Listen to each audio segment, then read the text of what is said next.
Hello students, our next question is objectives of ratio analysis.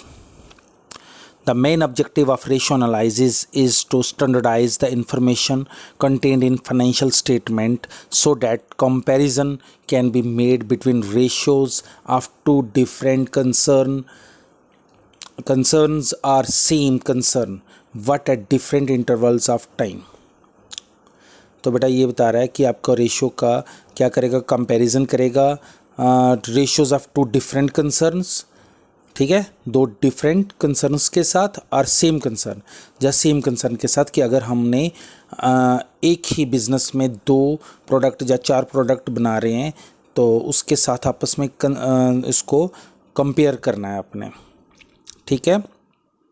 और अगर या तो आप दूसरे किसी और बिजनेस से भी आप कंपैरिजन कर सकते हैं, ठीक है।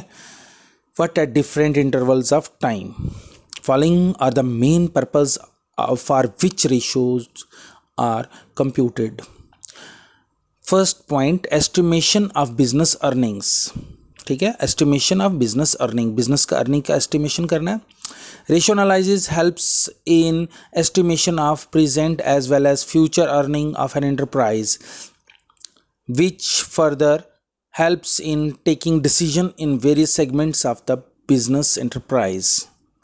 Ratio analysis helps in estimation of present as well as future earning, ठीक है। वो आपके present और future estimation के बारे में earning में बता सकता है। which further helps in taking decision, और उसके ऊपर आप decision भी ले सकते हो in various segments of the business enterprise. Judging managerial efficiency.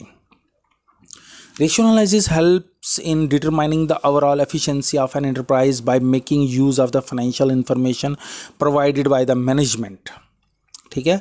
Ratio analysis helps in determining the overall efficiency, business की पूरी एफिशिएंसी पे आपको हेल्प कर सकता है by making use of the financial information.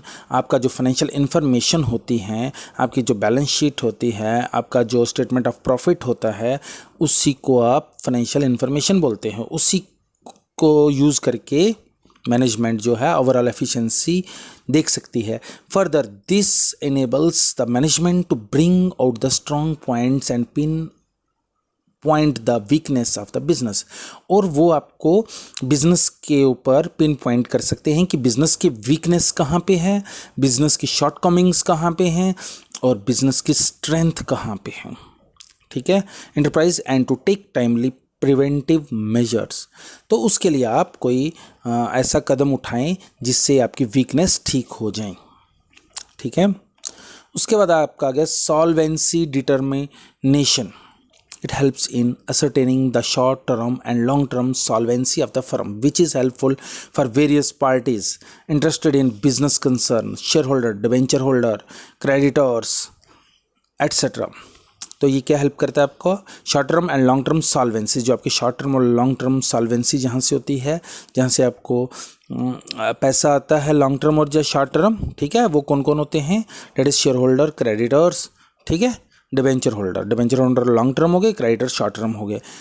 Ratio analysis by providing simplified figures facilitates the job of various shareholders in making decisions to enter into a contract with a firm, ठीक है।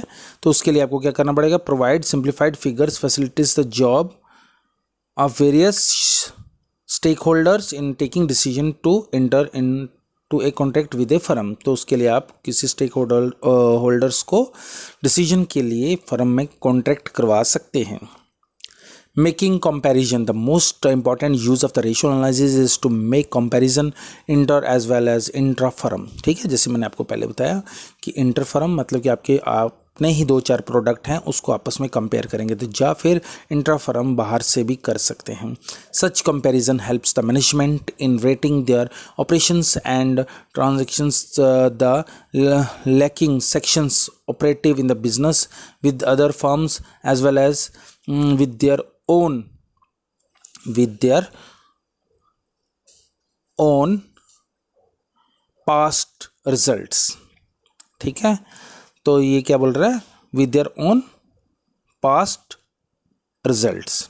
ठीक, दोबारा से सुन लीजिए। The most important use of the ratio analysis is to make comparison inter as well as intra firm. ठीक है, inter या इंट्रा, बाहर से या अंदर से।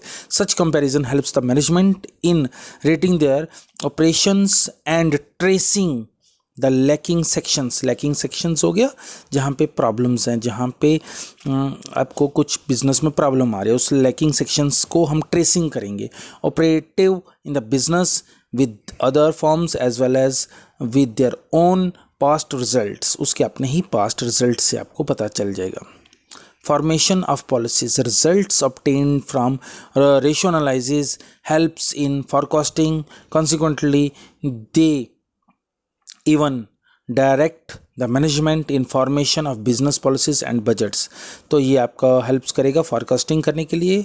ठीक है, भविष्यवाणी जिसको बोलते हैं। Consequently, they even direct the management in formation of business policies and budgets, और आपको पॉलिसीज़ और बजट बनाने में भी हेल्प करेगा।